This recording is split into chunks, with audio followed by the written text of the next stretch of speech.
Subscribe करते वक्त bell icon को जरूर प्रेस करें जिससे लेटेस्ट एजुकेशनल वीडियोस का नोटिफिकेशन आपको मिलता रहे। फॉरकास्टिंग क्या है, इसका मतलब क्या है, मीनिंग क्या है, कंसेप्ट क्या है, इस वीडियो में क्लियर करूंगी।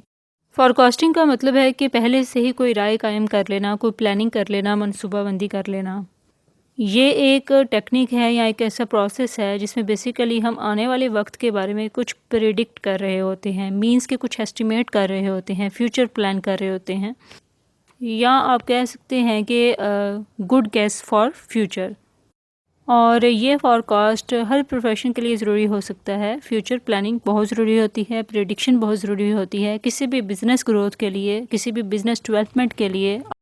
आप कोई मैनेजर हो या कोई बिज़नेसमैन हो या आपकी अपनी कोई ऑर्गेनाइजेशन है, उसकी ग्रोथ के लिए फ्यूचर प्लानिंग फॉरकास्टिंग बहुत ज़रूरी है। इससे हम प्रॉफिट लॉस या सेल्स के बारे में प्रेडिक्ट कर सकते हैं। फॉरकास्टिंग से हम पास्ट इवेंट को भी समझ सकते हैं और आने वाले कल में भी हालात को देखते हुए फ्यूचर प्लानिंग कर सकते हैं। इससे आप अपने बिजनेस के लिए इम्पोर्टेंट डिसीजन ले सकते हैं। ये फॉरकास्टिंग स्पेशली एटमॉस्फेयर और वेदर के लिए ज़रूरी है। ऐसी साइंस जिसमें हम वेदर की स्टडी कर रहे होते हैं, इसको मेट्रोलॉजिस्ट कहा जाता है। आई होप सो आपको फॉरकास्टिंग का कंसेप्ट क्लियर हो गया होगा। For more informative and latest video kindly subscribe my channel.